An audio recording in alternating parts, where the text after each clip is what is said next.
we truly believe that systemic coaching is the future. And what we today see as being practiced 80% of the time as individual one-on-one coaching is going to shift very rapidly.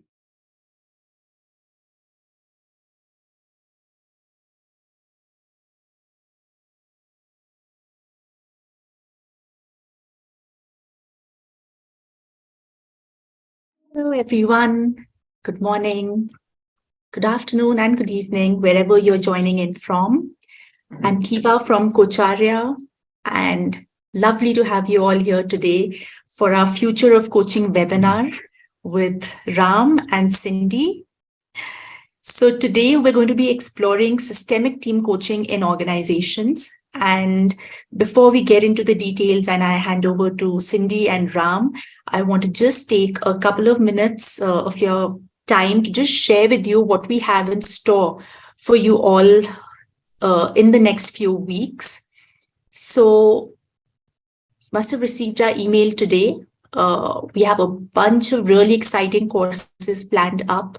So as you must have read as well, one of the things that we are really proud of at Coacharya and we think is something unique to our program is the fact that our coaching foundation and advanced courses have specializations. So that means we focus on a particular niche, let's say, for example, organizational coaching or mindfulness or ontology, neuro-linguistic programming, something specific along with the larger core of building your foundation in advanced with the requirements of the accreditation programs.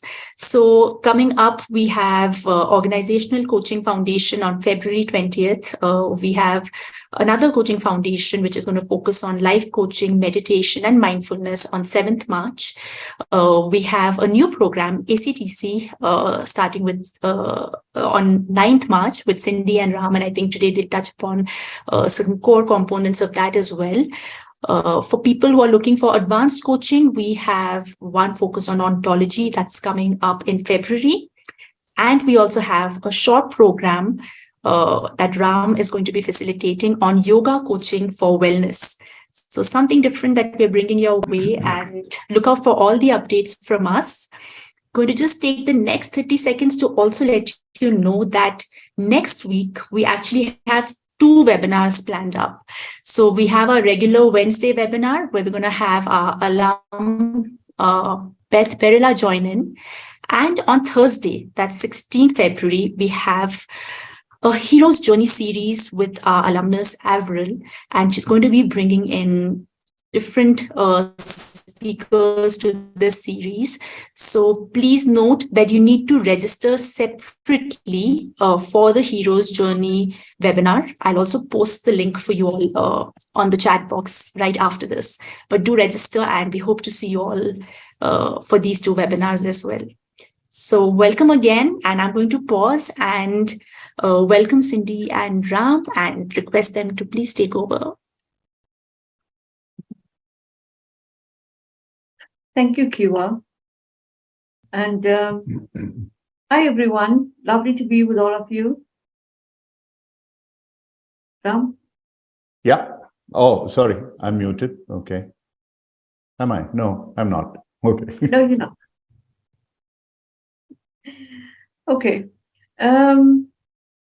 Yeah. So Ram and I are going to go into dialogue on systemic team coaching. And as we do that, we encourage you to raise questions or discussion points on the chat that we could engage more with you and your needs or your growth or learning around systemic team coaching. We're going to today do it from or talk from an organizational point of view. But as we talk through it, you will also get a sense that systemic team coaching is a very integrative process. It includes the team, the organization, rippling into own communities. And it's a highly integrative process that flows, and as it flows, has an impact, a positive impact around multiple layers. I'll stop there and check with Ram if there's anything he wants to say to frame today's session. Yeah. All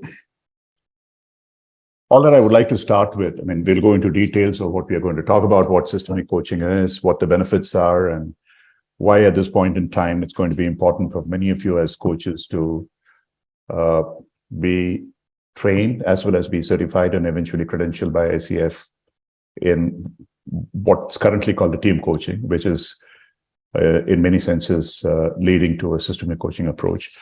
It's just that we truly believe that systemic coaching is the future.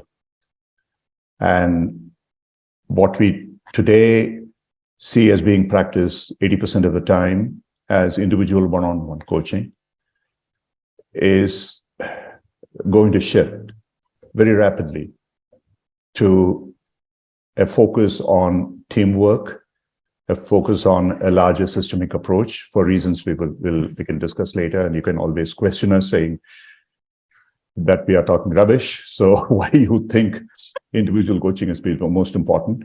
But first of all, I just would like to say systemic coaching doesn't mean that individuals are excluded.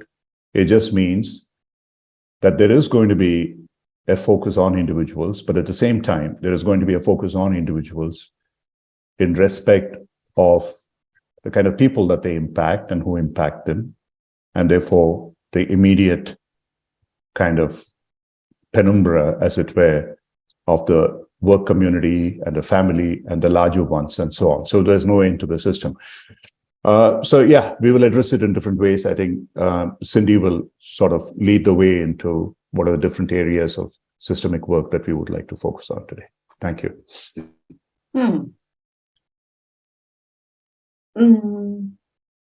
Okay, thank you for that. Sorry, I was talking to Kiva who put a link up. So now let's start with this very simple, question around why systemic. For years it's been the focus on executives getting coached or the top layer, the selected few getting coached in organizations. And then for a few years now, with a lot of research and top leaders in the field of systemic coaching, we've seen this explode. And we've seen the ripple effect on organizations. There are many studies or case studies to demonstrate that. But let's you and I explore why systemic, why team coaching? You're asking me, Cindy? Yeah. Okay. You start and I'll add. Okay. Why systemic? Well, yeah. Let me be, as usual, be a little bit controversial. Okay. I think when coaching started as an independent profession, probably, I don't know, the earliest may have been about 20, 25 years ago, when Thomas Leonard started and he founded ICF, and parallelly in Europe, the two Davids founded EMCC and so on. That was pretty much the beginning of what you might call as coaching today, and people like John Whitmore, Tim Galloway, and others wrote a lot about this and made it far more powerful, effective, generative. I think in many ways, though we today try and separate it a lot from therapy, mentoring, and stuff like that, I think the origins of coaching were pretty much founded in some ways with therapy, counseling, mentoring, and so on.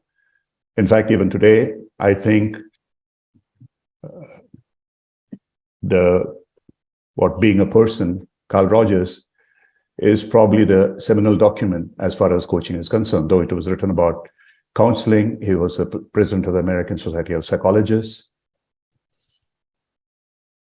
There is, of course, there are differences.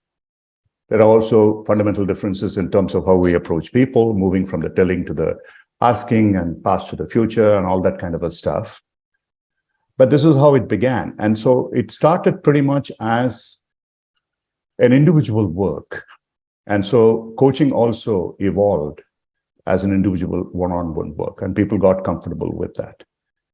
And over time, my belief is that many people, especially those in HR who sort of evolved into coaches and psychologists, into counselors and all these kind of things, they found it easier to do the individual work than apply the same principles of awareness creation to larger groups of people. And I know I'm touching a raw nerve here, but I have talked to many people, experienced coaches, who have told me, I'm not comfortable working with teams. I'm okay if I'm doing training because that is vertical.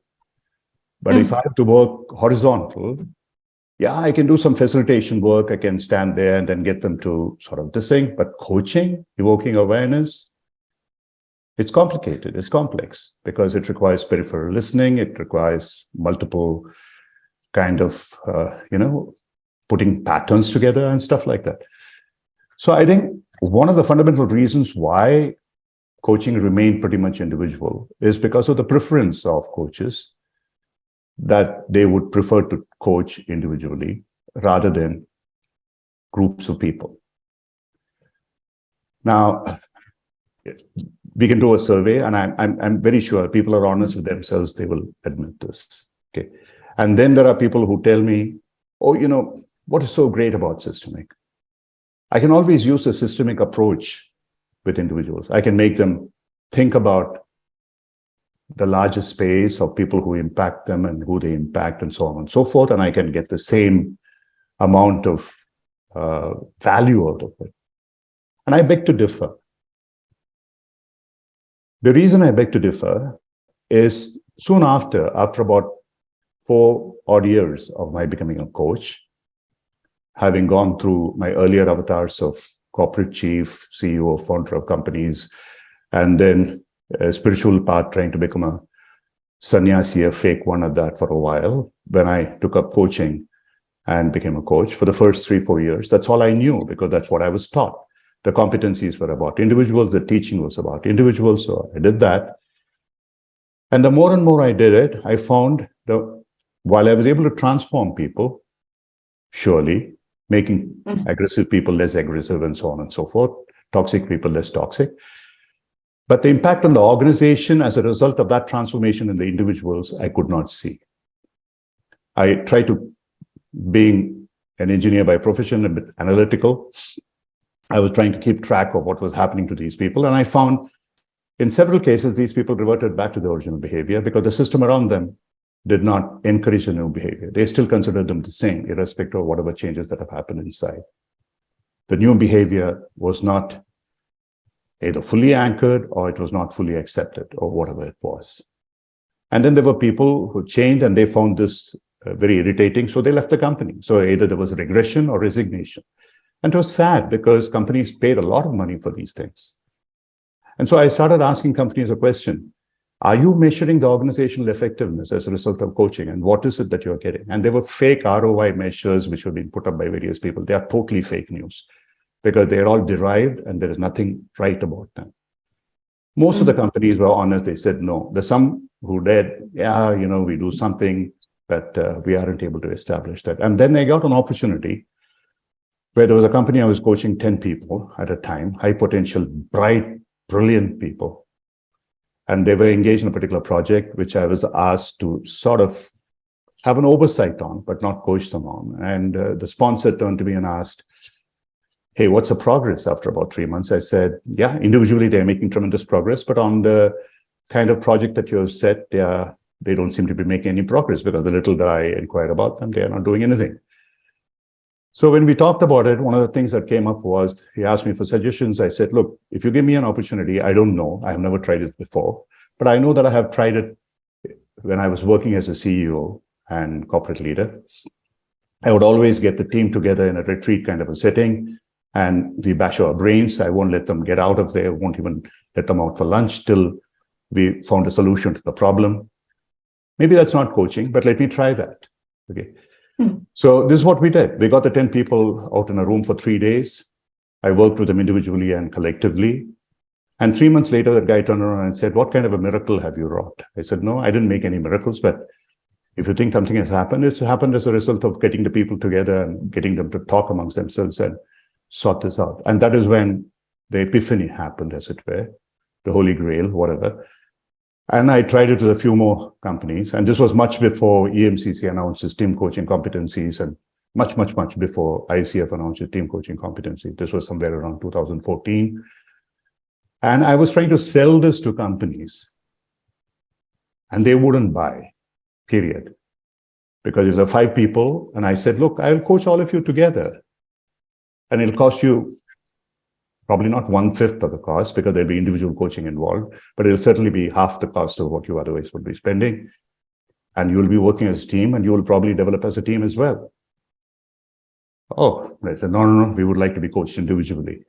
So then I started asking a few people, and that got really very, very bad negative results. So if you guys are really saying that you are working together, and if you don't want to be coached together, how the hell are you going to work together? They didn't want to talk to me again. So it took a long time.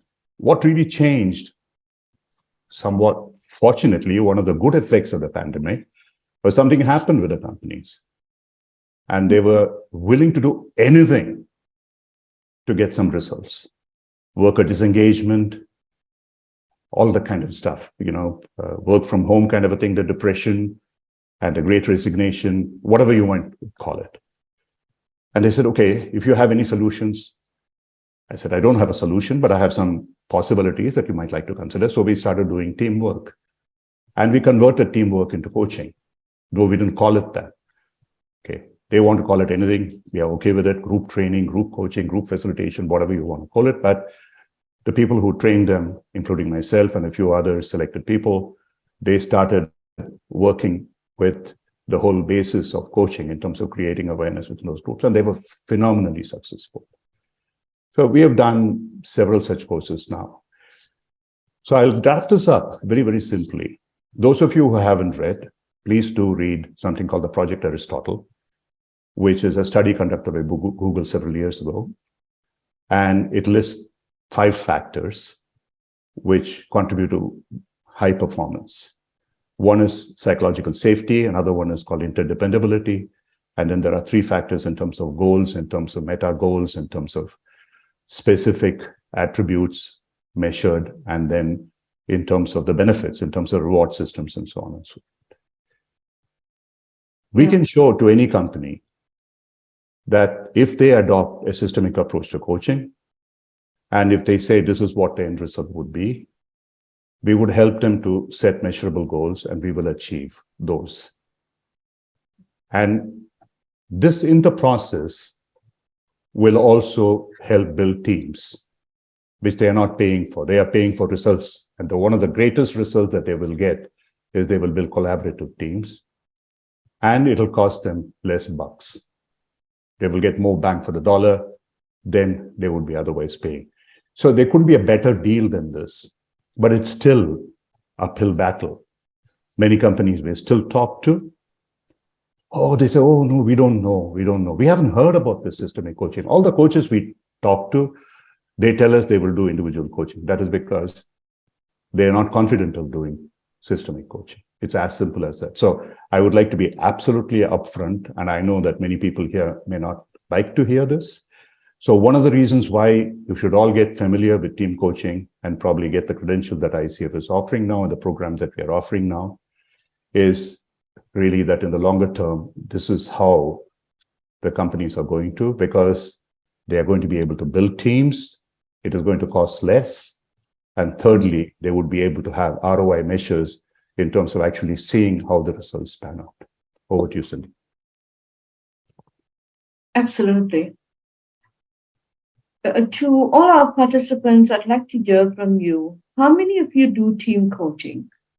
Please indicate onto the chat on the chat box. How many of you engage with team coaching? That's a very vital point you raised, Ram. It was a few years ago. Personally, I did team coaching in 2010.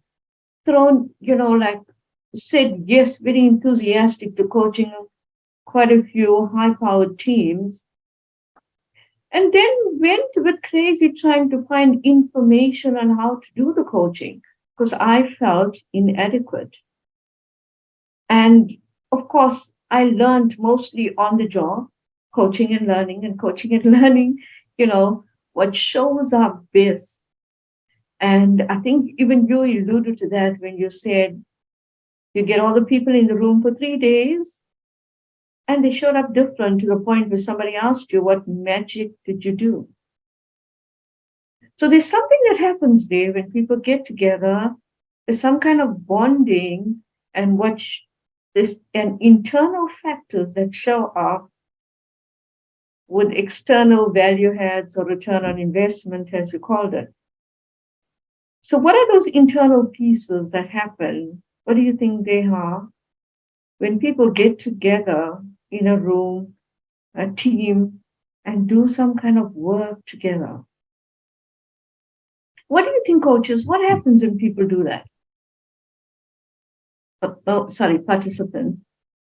What was it for you, Ram, that showed up in that case study you described? Yeah. Somebody referred it to here. I think it's a beautiful way of expressing it. It's like, not that I'm a musician, I'm an appreciator of music, but one of our dear friends, John, used to say this because he plays the sax and he plays in the choir and all that stuff. He used to say that coaching, especially groups of people, is like jazz. You have multiple voices, you have multiple instruments, they're all coming together and they have to be structured, and you are really a conductor there. And you're not playing, but you're not a mute witness, but you're doing something out there which enables those notes not to remain discordant, but they become harmonious somehow. But the trouble is, invariably, whenever you start with a group, the notes are often discordant. There is a lot of conflict there. So the fundamental difference that I found between a group and a team, and that is what we need to differentiate. Very often when people say, I do team coaching, they are talking about group coaching, and that's somewhat different. And that is what somebody referred to as this, whether you are, I sense a difference here or the structure is different. The fundamental difference that I noticed was groups had to be emotionally involved with one another and with the larger space of the project that they are working on, the cause for which they are working. And that is what Project Aristotle calls a psychologically safe place with interdependability. They really bond together. And that takes time. You might call that coaching, but that is preparatory to the coaching. Because you need to bring, if there are 12 people in the room, you have to get those 12 people to meld into one single entity. And that's really a challenge. But there are simple ways of doing it. Some of the things that I let them do is, okay, talk about what are the great things that you have done in your life? What are the challenges that you had in your life? How are they going to help you in this particular space and so on? And I still remember my son and Pranam and I, we used to do, there were much more receptivity of doing that in the United States at that point in time when we started Coacharya in Chicago.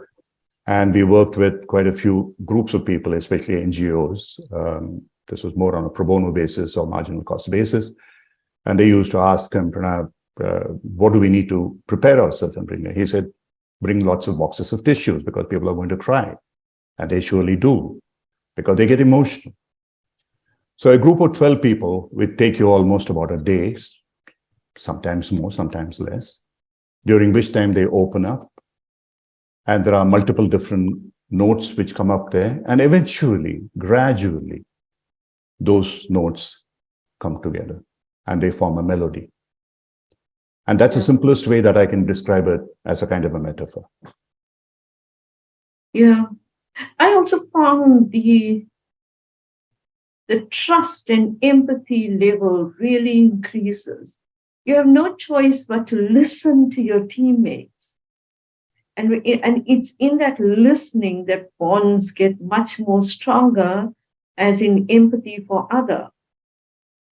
And then there's a more common understanding of, so we have this new awareness now, we bonded as a team, how can we achieve the growth measures that we want to? So I found that empathy and trust was quite a significant aspect. And I see participants on the chat is also saying similar. And I like what you said, Ram, because that's how teams are seen as an entity. It's not, each one of them on their own or subgroups forming. When you're coaching a team, it is all together, one entity.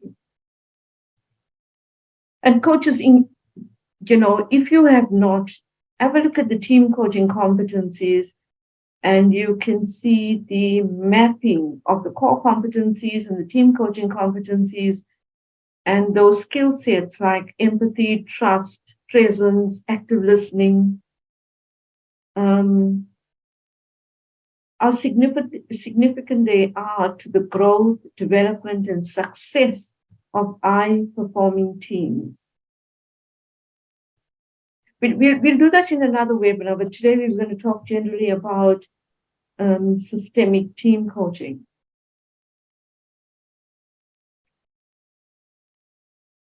And then it's not just there, Ram. It's like when they go back to the workplace, or if they are doing team coaching on site away from work, when they arrive back, they have a bigger sense or a more significant sense of the organization's purpose, vision, and where the team belongs within the larger picture. In this particular space and so on. And I still remember my son and Pranam and I, there were much more receptivity of doing that in the United States at that point in time when we started Coacharya in Chicago. And we worked with quite a few groups of people, especially NGOs. This was more on a pro bono basis. And they used to ask him, Pranav, what do we need to prepare ourselves and bring? He said, bring lots of boxes of tissues because people are going to cry. And they surely do, because they get emotional. So a group of 12 people would take you almost about a day, sometimes more, sometimes less, during which time they open up.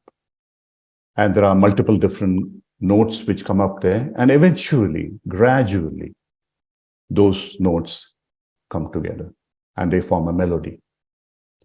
And that's the simplest way that I can describe it, as a kind of a metaphor. Yeah. I also found the trust and empathy level really increases. You have no choice but to listen to your teammates. And it's in that listening that bonds get much more stronger, as in empathy for other. And then there's a more common understanding of, so we have this new awareness now, we bonded as a team, how can we achieve the growth measures that we want to? So I found that empathy and trust was quite a significant aspect. And I see participants on the chat is also saying similar. And I like what you said, Ram, because that's how teams are seen as an entity. It's not, each one of them on their own or subgroups forming. When you're coaching a team, it is all together, one entity. And coaches, if you have not, have a look at the team coaching competencies, and you can see the mapping of the core competencies and the team coaching competencies, and those skill sets like empathy, trust, presence, active listening, how significant they are to the growth, development, and success of high-performing teams. We'll do that in another webinar, but today we're going to talk generally about systemic team coaching.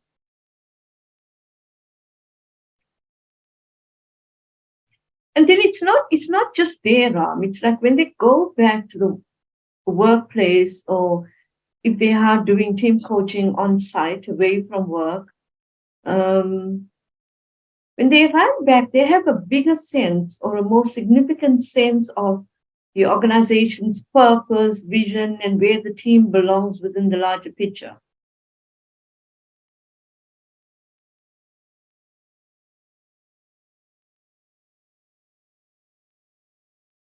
Sorry, was that a question? Yeah, I was reflecting on it myself. Do you want to have that? Okay. Yeah. Look. Yeah, because in comparison to individual coaching, that doesn't necessarily have to have that impact. Yeah. Okay. And there is a question I think Kiba has put on. I'll try and address that as well, Cindy. See, first of all, Yeah.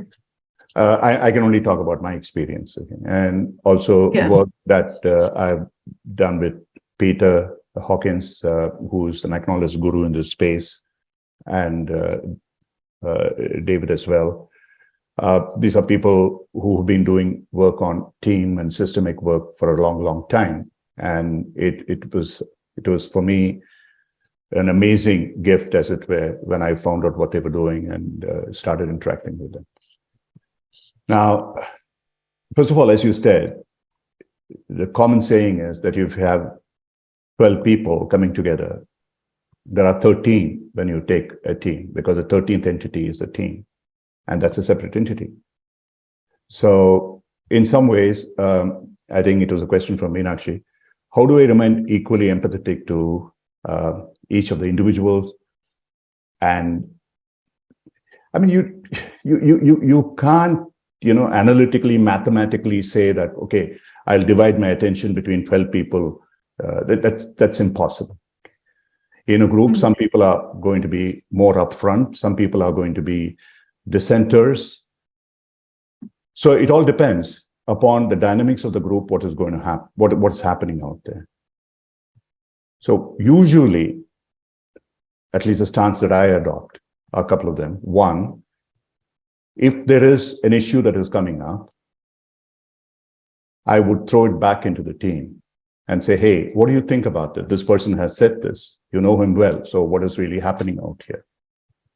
And usually you'll find there's an answer that is emanating from the team, that all that then the two coach is doing is to create a collective awareness and put that together and summarize. But at the same time, the coach has to be, in a sense, the coach has to have something like a fly's lens. And I don't know how many of you know this, that a fly has 2 eyes and each eye has about 6,000 lenses. So a fly has over 10,000 lenses. So we don't have that, but still we have the ability to peripherally look at things. And therefore you need to keep a watch out for what people are doing, whether somebody is fiddling with his mobile phone or somebody is working surreptitiously on laptop, even though that is banned in the room and stuff like that. And you have to bring certain order into the group. And one of the things that always I make it a rule, that anything that you say will have to be appreciative to the other person. And if you're going to be critical or toxic, I'll throw you out of the room. And I have thrown them out of the room. I've thrown a CEO of a company out of the room when he made a nasty remark about another person. And he apologized before he could come back. So as a coach, you have to be pretty tough. So it may not be quite the empathy that you're looking for, but empathy in the right sense, meaning, are you able to put yourself in the shoes of that other person? And so here you are putting yourself not only in the shoes of each one, if they express, not all of them may express, but you have to put your shoes in the total team as well. So what helps, to be honest, is to have some kind of a climate survey done beforehand. And I found it to be extremely useful. So I know the views of the people. And very often before I take the teamwork, I do that survey and I talk to the individuals to understand a little bit about where they are coming from in terms of what the organizational goals are before I embark on it, where the CEO outlines the vision and we start that. Another thing that I noticed over a period of time, many people I knew who were doing so-called team coaching, if someone is disagreeable and they dissent or whatever, they would ignore them, hoping that they would go away. Of course, they won't go away. But I found, if they are, very often the CEOs are present in the groups that I work with because of, it's a CXO plus CEO kind of group. And I've had cases where people have turned around and accused one of the founders that whatever that person is doing is inimical to the collaborative nature of the company that is aiming for. But it got resolved. So it really depends upon how you allow this to flow. And much depends upon, and you said something about how, what can I do to evoke? You don't have to do anything to evoke awareness.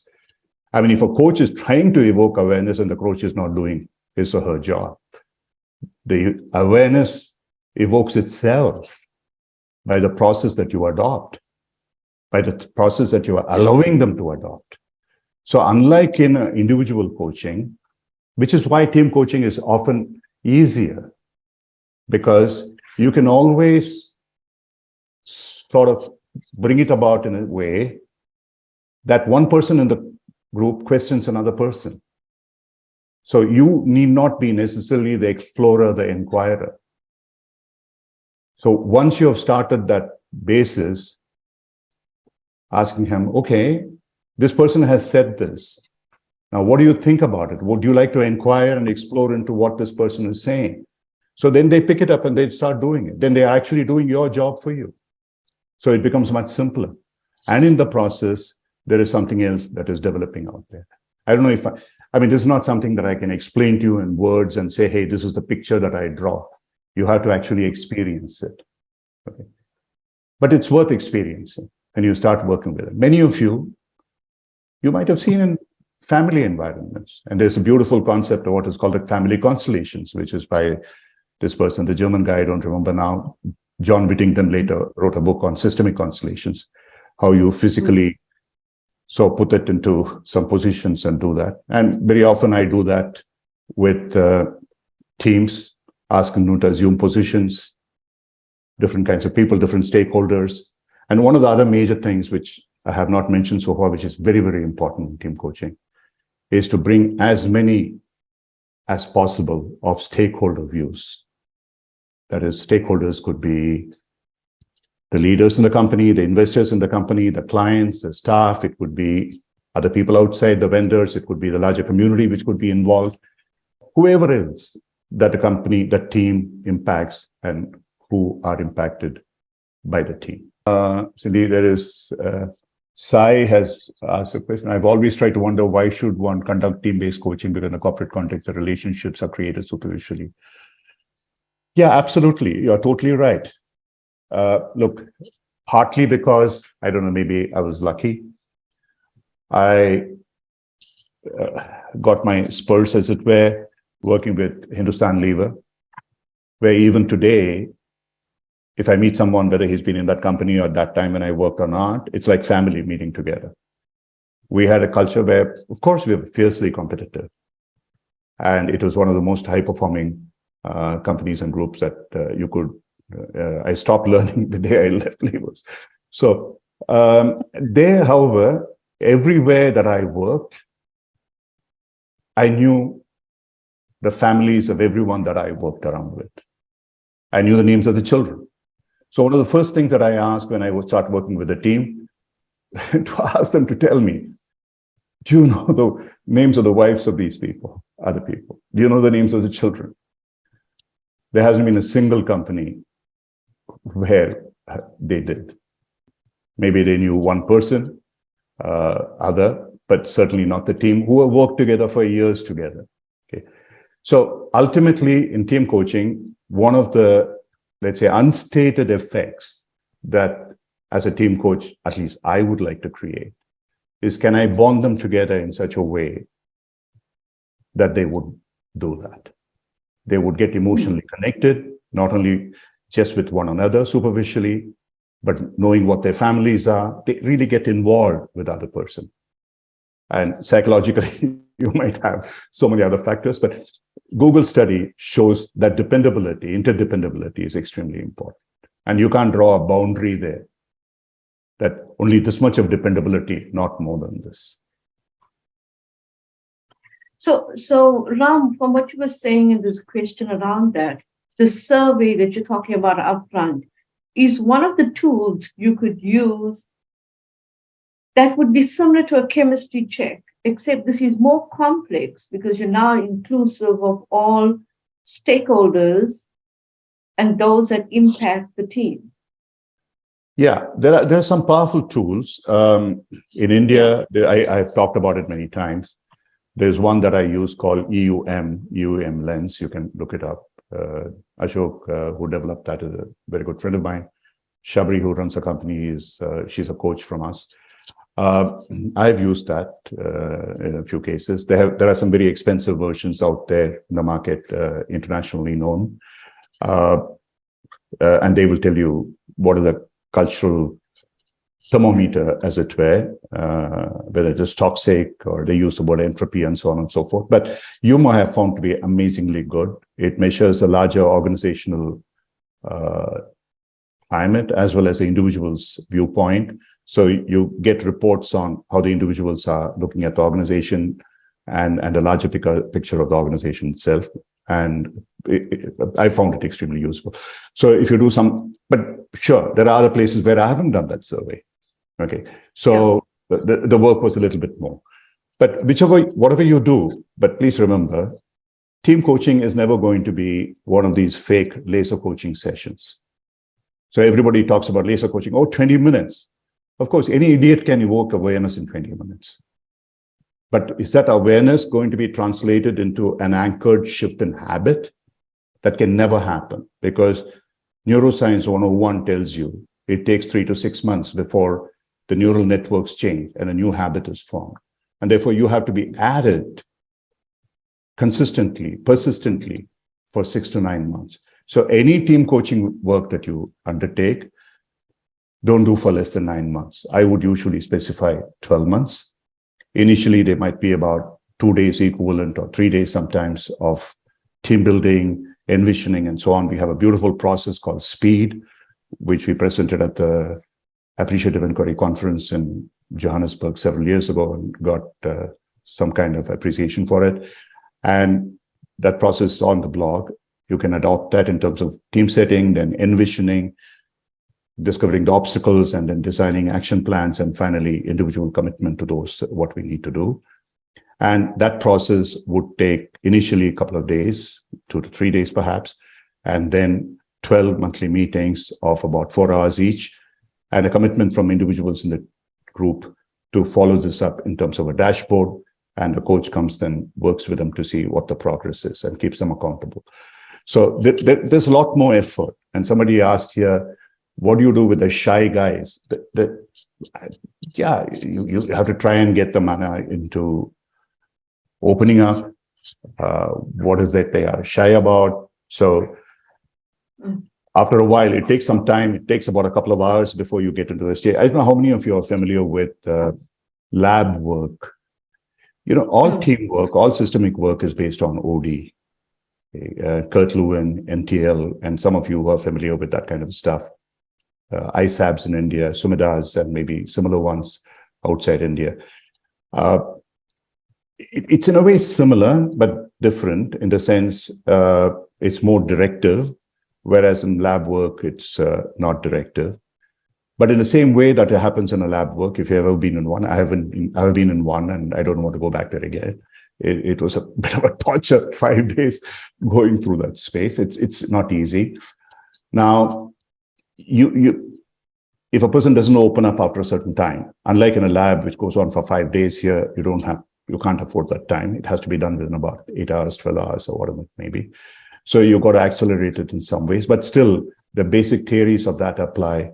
You try and figure out who's not opening up. So can you get them to open up to the extent that you can? You can't change their fundamental nature. So then you make a note of it and then try and get some individual time with them separately. So that is where the systemic work has both individual work and teamwork coming together. So you have to have agreement with the organization, the CEO, the team leader, that look, I cannot predict how long it's going to take for certain individuals, but if there are individuals with whom we have to work more deeply, then we would need that kind of time as well. Absolutely. So participants are getting a sense that you could use tools and techniques, models throughout the various processes of the team coaching. meaning upfront, pre-designing the coaching initiative, while you're in the early stages of creating agreements, including with the shy guy. You can have agreements with him as to how he would like to show up during this team coaching process. And of course, for work around new thinking, new feelings, evoking awareness, and the growth path forward. So you could use tools and techniques, and there's various tools and techniques. Ram mentioned a few that you could use throughout the team coaching process. But Ram, I want to touch on this one point before we lose track, before the time passes. Team coaching doesn't always exist on its own. It is sometimes supported by other modalities, like team building. I think you made mention of that. Team building, supervision. And I can't think of more right now. Consulting process upfront, facilitation. So team coaching can be supported by other modalities. How effective have you seen that in organizations where you've had experiences? See, fundamentally, before that, very quickly, I'll address this. George has asked about what are the few common goals of the organization. That depends on the organization, George. I can't tell them what they want to achieve. It depends on the pain point. Just the other day before yesterday, or yesterday it was, Smita and I had a conversation with a company which is spun off from a very large company. We were addressing about 50, 60 people in a town hall meeting. And as we proceeded, it was like a kind of a satellite which has been set off from a mothership, and the satellite is feeling like an orphan. And so most of their issues were emotional rather than anything testing. So we don't know what it is. So what usually happens is that I would have a discussion with the CEO and the CHRO, who is going to be in charge of the whole thing in terms of what it is. We'll do a survey. And then based on that, the organization will determine some broad goals. But then when we start the work in the speed model, we allow them to envision their own, what is it that they want to achieve, grade on those the goals of the company and to better those things. So I have no clue about what goals the company is going to achieve. I can't determine that. And I have no say in the matter. I can only facilitate in terms of discussion. Somebody asked about Srini, about vulnerability of an individual in team coaching. That is what we try to encourage all the time. Allow people, create that safe space, which is why we say that all that you can do is to appreciate. There can not be anything which is negative, which is challenging or whatever. So one of the things I would tell the people is that after somebody has made a statement, please appreciate whatever it is. If you can't find anything to appreciate in what the person has said, okay, say that your hairstyle is good. You're wearing a nice new set of clothes or whatever it is, or your nails are well painted, whatever it may be, but make that person feel good genuinely. And so that's extremely important. And the more respected they feel, the more open they become, more authentic they become, the more vulnerable they become. So vulnerability is going to be a very key factor in creating that safe space. So that's going to be a critical factor. Coming back to what you said, Cindy, basically all OD principles are about these three circles interacting together: self, team, and the organization. Call it by whatever name. Some people call it self, it, and whatever, they, or something like that. Now, so the basic elements that support supervision, we are including in this because ICF in its wisdom has said that supervision has to be part of this. Fair enough. For coaches, it's important. But when you're actually doing team coaching, it's not very important. But in training of the coaches in terms of understanding what the principles are, I would like them to come back and tell us, hey, this is what I have done. And does it follow these competencies? And we'll use the 7 lenses of Peter Hawkins, the 7I model, and go through the supervision process. But what is important is in OD, for those of you who are familiar with OD, there's this concept called the use of self. So at the individual level, the coach who is there, as well as transferring on to the people who are in the team, are they emotionally intelligent? Are they vulnerable? Are they authentic? So are they bringing all those factors that they need to be in order for them to be part of the emotionally bonded team. And the coach himself, herself, are they ready? So that's an important part of it. So that sometimes requires individual coaching. And therefore, in team coaching, you have an element which is addressing that part of it. And of course, you are addressing the team coaching in a larger sense when you are addressing the team. The support, in my experience, comes from as much of information as we can get about the stakeholders, what the stakeholders want. The people with whom each of the team, if there are 12 people, who do they interact with? Each of them may be interacting with another 10 people internally, another 12 people externally. So there may be about 300, 400 viewpoints which are coming together. So how are they going to be synthesized? And how are they going to determine what is really high priority, what is impacting them more, et cetera, et cetera? And then how do they relate to the larger organizational goals that they have set for themselves? So it is in this total context of these three elements, the self, the team, and the larger organization, that we would try and get together. And pretty much all the ICF competencies come in that space as well, whether it is in terms of the agreement. In fact, the agreement takes a much longer time, as can be expected in a team effort, because multiple viewpoints are involved. But in that process of the agreement, can we create the rest of it, the trust, the presence, the inquiries, the limiting beliefs? Because even there, if you're asking the right questions and if you're putting them in the right space to ask questions, then you will find that many of the limiting beliefs start coming up there itself. And then the awareness starts happening. So it's not going to be as clearly defined as, okay, we have this agreement here, and we have the exploration here, and we have the awareness here, and we have the action here. All of that will start going together. And over 12 months, you will find some actions are taking place. There'll be some resultant reactions. So what awareness does it create, and how do you move forward? But believe you me, in all the work that I have done, and I'm not exaggerating here, every single company that I have worked with, they have come back and said, even when they are halfway through this, that the kind of shifts that they have seen has never happened elsewhere, with any kind of training, any kind of individual work, and so on. The systemic coaching works, absolutely. Yeah. I have a similar experience where it's an extremely rewarding experience on all levels. The one thing I found with teams is that you got to put a fine comb or really be tuned into diversity in simple ways, like diversity of language, diversity of learning styles, how people give feedback. As a simple example, some with a loud voice and some in very soft ways, some with few words and some with multiple essays. So you've got to be in tune with diversity. Inclusion and belonging is crucial to high impact teams, creating a space for how to belong. So these concepts, play quite a significant role. We don't have much time to go into them, and I wish we could.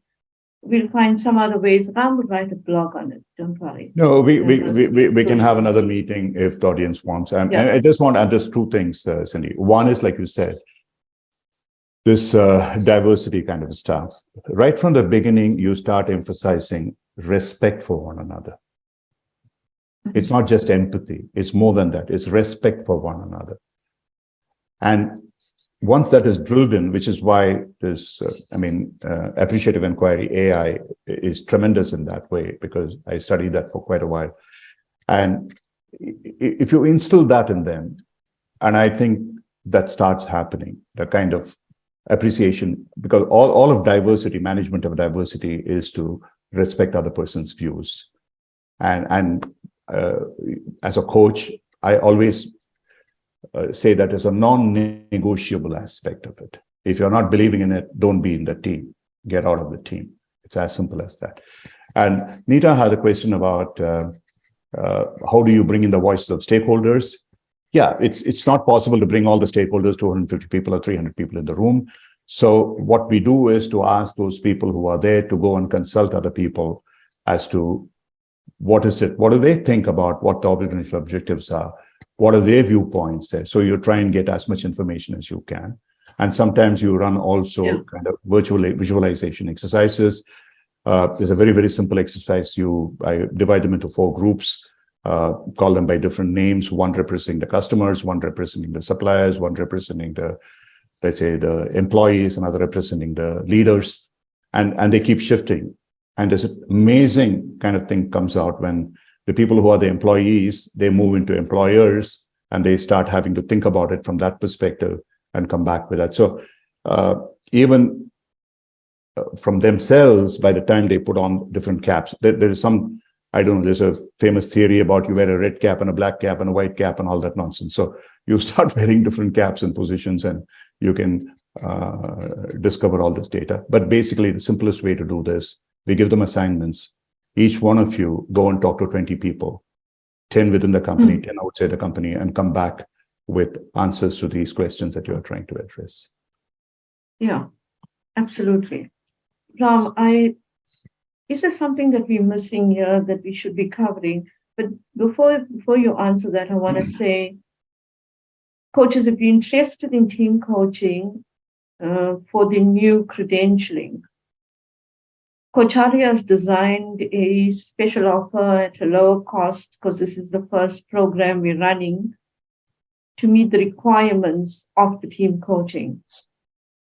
And you can speak to somebody at the office. Kiva will put some details up for you as to, what your needs are and more about the program.